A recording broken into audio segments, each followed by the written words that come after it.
Hey guys, Dr. Andy here. Today I want to go over what we've been doing for our shoulder pain patients. So a lot of times our patients are coming in and they've got some pretty darn stiffness going on in their shoulder. So we're thinking maybe we've got some arthritis or maybe something labral. And so we need to rule out a couple of things before we start treatment, because if we're going to attack the shoulder, it's really important to figure out which tissue is responsible, because that kind of helps us inform our decision for rehab.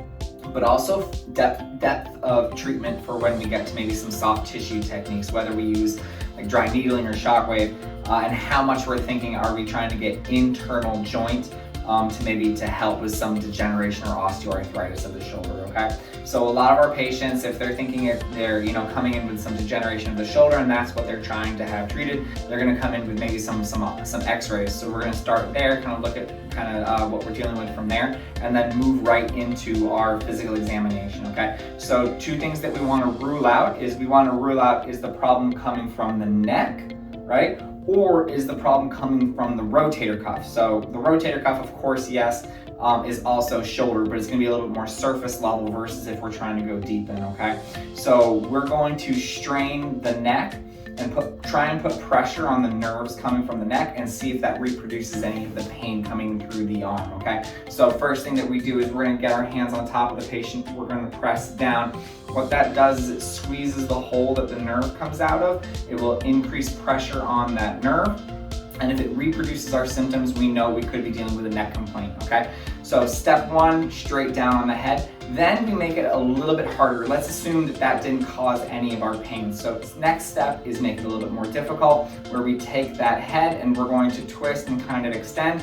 Now we're putting maximum amount of pressure on through here, and we're gonna push down again, straight down, and see if that reproduces any of our symptoms, okay? Again, if we start to get some shoulder pain each time that we do that, then we know it's possible that it's not coming from the shoulder, it's coming from the neck, okay? So let's assume that that's been ruled out.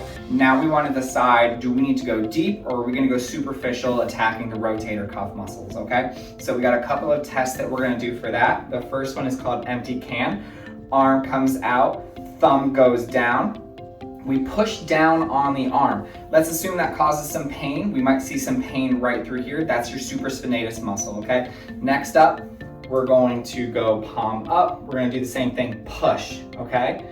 That's gonna test another rotator cuff muscle, and then we're gonna bring our hand behind our back. There's two ways to do this. If we bring it behind our back and that causes some immediate pain, okay, we know, and especially like, is it muscle or is it deep inside? That might be a rotator cuff. And then we can make it slightly difficult and tell the patient to pull the hand away from the low back and see if they are able to maintain distance, or does it start to fail, okay? Where the hand comes back to the low back, fatigues out like you can't do it. All right, go ahead and relax. So if any of those are possible, or excuse me, if any of those reproduce some of your symptoms, we might start looking a little bit more towards, is your problem coming from the rotator cuff, okay? Obviously, we still treat that, but it does kind of change our approach in terms of maybe the depth of our soft tissue, as well as our rehab exercises, okay? So that's just kind of like square one where we might start with some of our shoulder pain. Thanks, guys.